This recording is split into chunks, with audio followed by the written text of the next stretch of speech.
This is a live picture of the protests happening on Freret Street. Right now, people are coming together to protest the ongoing mass violence in the Middle East. Loyola and Tulane's chapters of Students for a Democratic Society are asking that both schools cut financial ties with Israel. Neither university has publicly responded.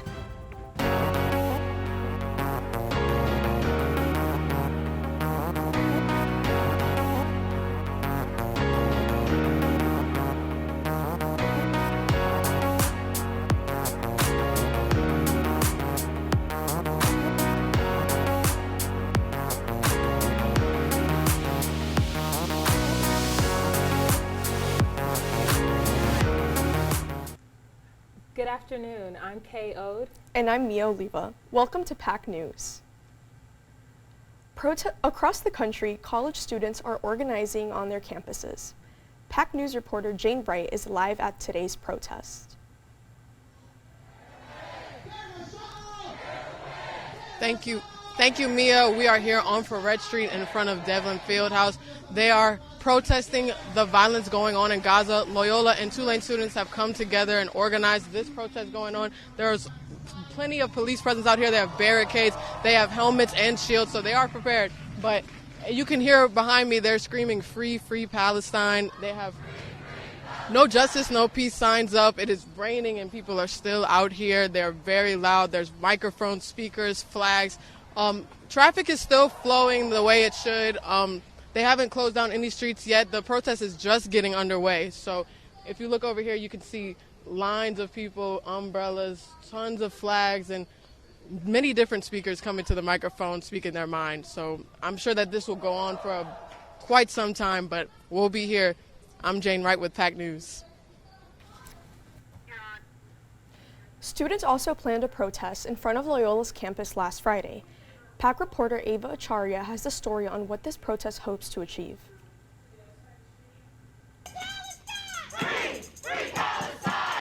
Loyola and Tulane students blocked traffic on St. Charles Avenue this last Friday. Speakers said that they were gathered in protest of the ongoing violence in Gaza and what they called university complicity in this violence. So we are setting up occupations across the country. Some universities have encampments. They've set up tents. And so we decided to occupy the street today to demand that Loyola disclose their investments and divest from any that are related to Israel or Zionist entities. The rally was planned through a combined effort by Loyola and Tulane's chapters of Students for a Democratic Society and advertised using social media. Attendees included students, faculty, and community members. I drove past, I saw what was happening, and so I turned around and parked my car so I could come out to support. I think this movement is important because Palestine desperately needs our help. They can't do this alone, and we all need to lift the voices up and fight this together. This rally was just one of many student protests at universities across the country. While law enforcement was present, they refused to give comment at the time. Later on Friday evening, LUPD emailed out a statement requesting that all students avoid answering media inquiries themselves and instead pass these inquiries along to Molly Garrison, the school's interim director of marketing and communications. This is Ava Acharya, PAC News. These protests surrounding campus are not the only ones in the city. Last night, several people were arrested while occupying Jackson Square. Protesters set up tents and called for an end to violence between Israel and Hamas. Today, Governor Jeff Landry told all state schools to ignore recent changes to Title IX rules. Just over a week ago, the Biden administration released these new rules as a way to protect transgender students and other members of the LGBTQ community on school campuses. Landry is suing the president over new rules that will allow transgender students to use the bathroom and locker room of the gender they identify as. As of April 19th, and according to the Movement Advancement Project, 10 states require transgender students to use the bathrooms and locker rooms of the gender they were assigned at birth. Some even refuse to use students' identified pronouns that differ from their assigned gender at birth. Bill that would require the 10 Commandments be displayed in all public or state-funded schools in Louisiana. State Representative Dottie Horton proposed House Bill 71. The Ten Commandments is a moral guideline for Christianity and Judaism. There are many different ways to interpret the commandments and different versions exist, but the bill does not take into consideration any other religions. Loyola professor Robert Ganussi says that lack of consideration could be a problem. And this is one of the problems in our society. A lot of people think they know what Christianity is about, and they don't. And these are the people who seem to be exercising the greatest power in the political arena. And this voting to make the Ten Commandments normative for schools is another example of people who are only nominally Christian, but have no idea what Christian beliefs are all about. House Bill 71 has been passed by the House of Representatives with a vote of 82 in favor and 19 against. It heads to the state Senate next. New Orleans lawmakers are trying to pass a bill that would make some zones in New Orleans gun-free. PAC News reporter Jane Wright caught up with some of the people who live in those zones. There's a new law going into effect this summer that allows anybody 18 years or older to carry a concealed weapon. Find out how New Orleans city officials are fighting that law. I'm a mom of 2 boys, so and I'm also a teacher, we gotta protect our kids. Louisiana's permitless concealed carry law goes into effect July 4th, 2024, but many New Orleans locals feel New Orleans should be an exception to that law. It's in my opinion, a clear money grab for the gun industry and kind of the Republican Louisianians playing towards their very conservative base. New Orleans officials proposed a bill that would make the French Quarter a gun-free zone, but it was sent back and is being rewritten. It would be also for parade routes where it's very easy for people to get confrontational and to get too close, and obviously there's drinking. Firearms should be banned from the French Quarter. It's an entertainment district. There's a lot of alcohol being served in bars and restaurants, and so people are not 100% themselves in the moment, and little things can trigger people to do very bad things. The French Quarter is home to about 4,000 residents and sees over 15 million visitors a year. We have a right to have arms. I get that, that's law, but we need to be responsible. Jane Wright, PAC News. Louisiana is the 20th state to allow permitless concealed carry without a permit or training. Coming up, we will show you how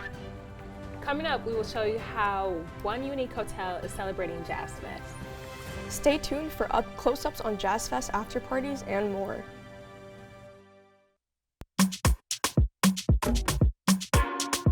My name is Starlight Williams. I'm the class of 2017. I'm currently an editor at National Geographic in Washington, D.C. Hi, my name is Edwin Mzalu from Miami, Florida, class of 2017. Today, I am the PR manager at New Link Communications. My name is Claire Anderson. I graduated from Loyola in 2021, and I currently work at a Beta Brewing company as their digital marketing specialist. I entered the Donnelly really early in my career at Loyola, and it was probably the best thing that I could have done because from a very early time, I was connecting everything that I was learning in class to the real world. Everything at the Donnelly Center was real world experience. The idea that we got to work with actual clients and provide them with the skills and sets that we were learning within the classroom and within the center itself was invaluable. The Donnelly Center was the best experience I had at Loyola, constantly learning, constantly growing, having new clients every year, past clients, forming those relationships. You're actually working with real people with real needs and an actual goal that they're working towards. You gain from the classes, but you utilize it, and the Donnelly Center has really benefited me in the long run. At the Donnelly Center, I got all this experience from learning to manage an office, to managing projects, to media training. It's the place where you can make the mistakes under the supervision of a staff faculty. I made mistakes, and when those types of assignments came up later in my career, I already had that experience. I wasn't learning at another company, I was learning in my school, and that's pretty great. I didn't expect it. It wasn't exactly what I thought it was going to lead me to, but it got me exactly where I needed to be.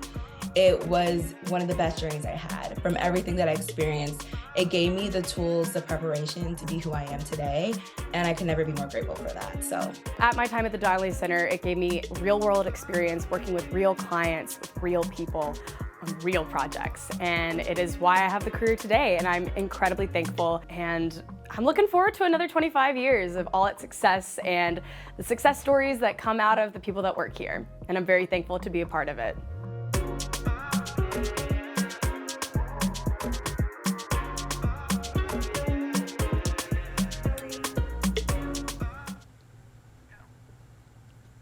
The second weekend of Jazz Fest is coming up, and every year the festival brings thousands of tourists to New Orleans. I sat down with the folks at the Ace Hotel New Orleans to see how they're targeting music lovers. Welcome to 600 Carondelet Street, home of the infamous Ace Hotel. Hotel during the day, musical venue at night.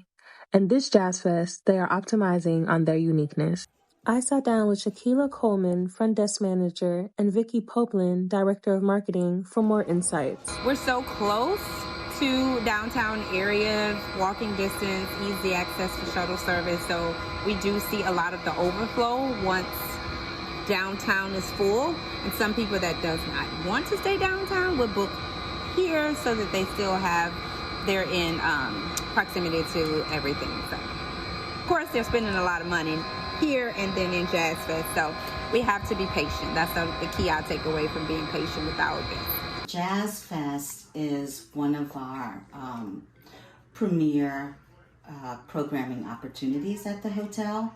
So we allocate a pretty hefty budget. The nights of Jazz Fest, we have our own after parties that we hold in 3 Keys. 3 Keys is our music venue. Every week we strategize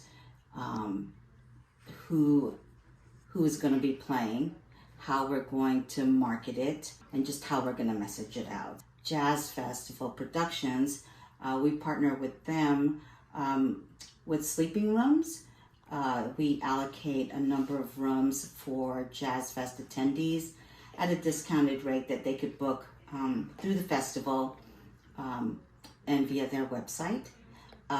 We give them a certain rate for bands, and because of our hotel and how we are very respected by the entertainment community, a lot of people like to put their bands here, and we host a lot of the talent for Jazz Fest. It's nothing that anyone else in our competitive set have. Like, that's special of us. There's no other hotel in the city that has a music venue similar to what you would find at a smaller version of Tipitina's or Snug Harbor. People know that if they come to Ace, even after Jazz Fest, the party is just starting at Ace. Clearly, the guests and the festival attendees had an amazing time at Ace Hotel. This is KO'd for PAC News. For all my music lovers, as Jazz Fest continues this week, make sure to pay a visit at Ace Hotel to maximize your musical experience. Had enough soul food last weekend at Jazz Fest and you want something different this upcoming weekend? PAC News reporter Jariah Johnson shows us a restaurant that offers a lighter taste of the fest. Looking for a healthier option this weekend at Jazz Fest? Well, Mona's Cafe is the place to go. Mona's Cafe is a 35-year-old Middle Eastern restaurant that serves foods such as hummus, falafel, and chicken shawarma. The long-term Jazz Fest vendor for over 20 years is not just a restaurant, but it is also a grocery store. The store is filled with different international foods, vegetables, breads, candy, spices, and snacks like cookies and chips. They even have carpets. Kareem, owner of Mona's Cafe, says they started going to Jazz Fest to share their culture, and the many years of now being a food vendor has made Mona's Cafe really popular in New Orleans, and a lot of people attach, and we have a lot of customers here. They used to be like little kids. They came with their parents and they still come here. Huzon, the sous chef of the restaurant for 18 years, says this is their busiest time of the year.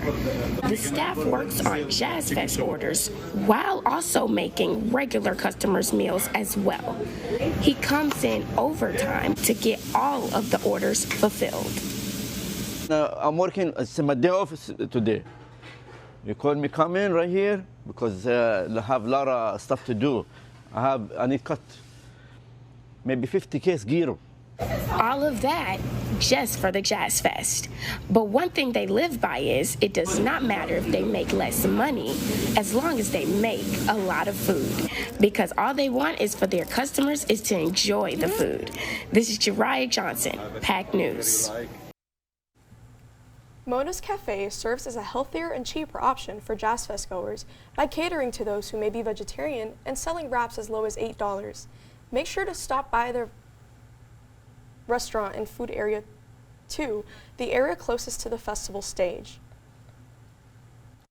So what does the weather look like for the rest of Jazz Fest?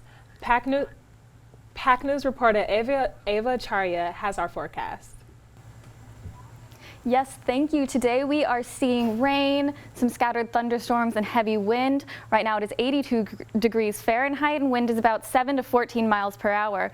Later tonight it's expected to calm down a little bit and get a little cooler with 71 degrees and about 9 miles per hour wind.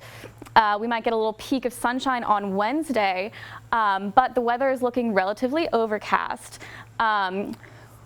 If you're going to Jazz Fest this weekend, it'll probably be beautiful while the Stones are playing, but the rest of it, a little rainy, a little cold, a little swampy. Thank you so much. Back to you, Kay and Mia. Coming up, you may have seen those prickly little creatures and steer clear of them in the spring. The buck moth caterpillar. We'll explain how to avoid them and what you need to know. My name is Claire Anderson. I graduated from Loyola in 2021, and I currently work at Abita Brewing Company as their digital marketing specialist. The Donnelly Center was the best experience I had at Loyola, constantly learning, constantly growing, having new clients every year, past clients, forming those relationships. You're actually working with real people with real needs and an actual goal that they're working towards. You gain from the classes, but you utilize it, and the Donnelly Center has really benefited me in the long run. At my time at the Donnelly Center, it gave me real-world experience working with real clients, with real people, on real projects, and it is why I have the career today, and I'm incredibly thankful, and I'm looking forward to another 25 years of all its success and the success stories that come out of the people that work here, and I'm very thankful to be a part of it.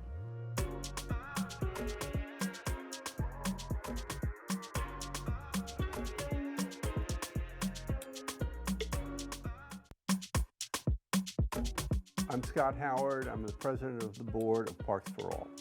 We're an advocacy group, and so our job is to try to attract the interest of people like us so that we can have a more powerful voice in the community. And so we felt we needed a good website for that purpose. We pursued the Donnelly Center for assistance with that, and it really worked out very well. I really can't say enough good things about them. Parks for All is an all-volunteer board that advocates for improvement in our park system in New Orleans. The Donnelly Center provides a tremendous service to the nonprofit world. It's a free service, and the Donnelly Center's willingness and ability to bring some professional service to assist is invaluable, I think, for the city.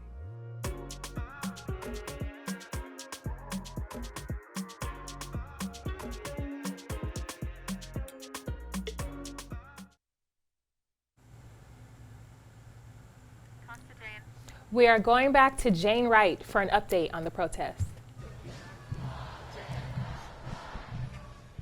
Hi, we are still here at the protest. The protesters have taken to the streets. It is still a peaceful protest, but they are walking up for Red Street. Some traffic is being blocked. Some is still getting through. The people have grown. It's probably up to about 300 people. We did see some NOPD police officers are here on horse, and the protesters are on the right, in the right lane, closer to Loyola. They're walking toward Calhoun Street right now, but they're still very peaceful. They're very loud. There's instruments and people from all different organizations. As you can see, they're just marching right up the street in the direction of Palmer and Calhoun. We'll be here, and we will keep you guys updated. I'm Jane Wright.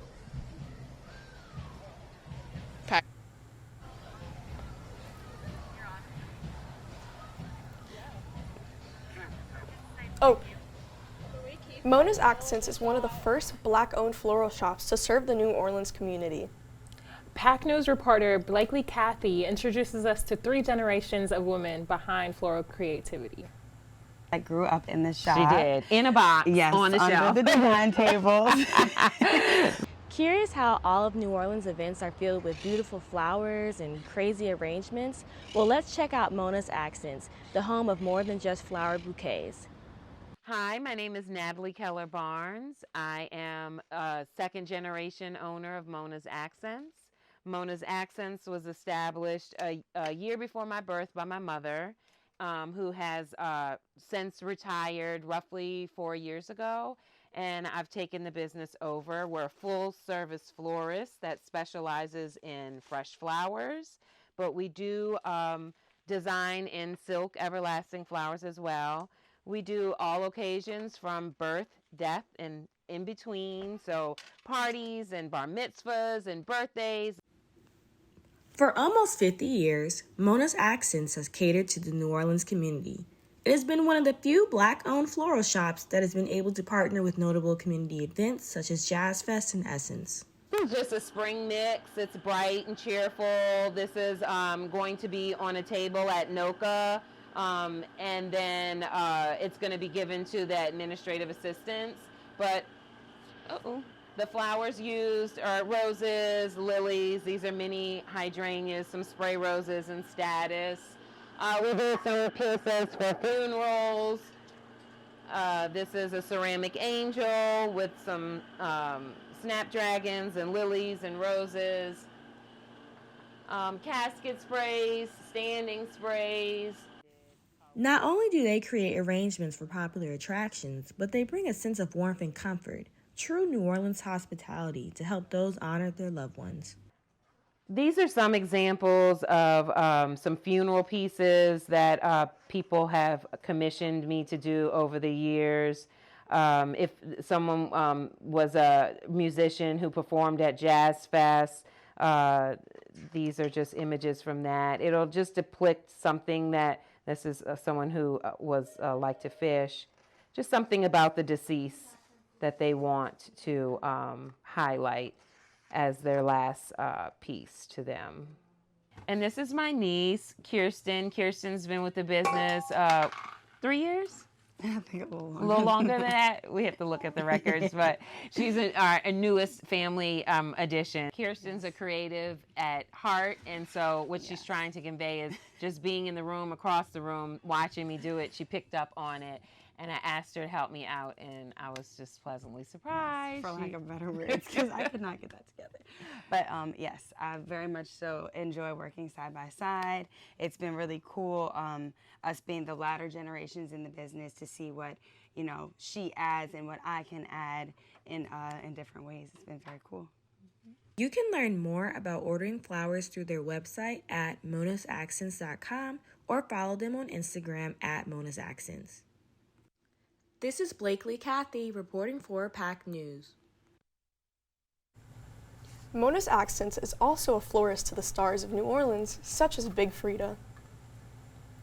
On the topic of flowers, certainly, you've noticed the splurge of new creatures and insects. One insect in particular is notable for its prickly body and sudden appearance on homes, trees, and flowers. Natalia Silva visited the insectarium to speak to Bradley Hyatt about the buckworth caterpillar. As spring blooms and a new season rolls around, so do the buck moth caterpillars, who are creatures that emerge in large numbers. The buck moth caterpillar, scientifically known as Hemelucia maya, is a common sight in the southeastern United States. These caterpillars cocoon all winter and come out in spring. Bradley Hyatt, the lead invertebrate keeper at the Audubon Institute, provided us with some context about the role of the buck moth caterpillar. These caterpillars are not only intriguing in appearance, but also play a significant role in their ecosystem.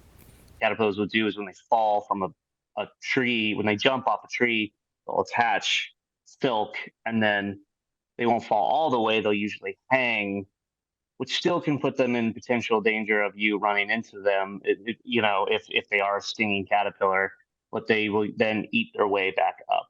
Their presence provides a vital food source for numerous predators, including birds, insects, and small mammals. The buck moth caterpillar serves as a natural pruner, helping regulate plant growth and promote biodiversity within the forest ecosystem. However, Hyatt explains that like any other baby animal, these caterpillars are they're clumsy.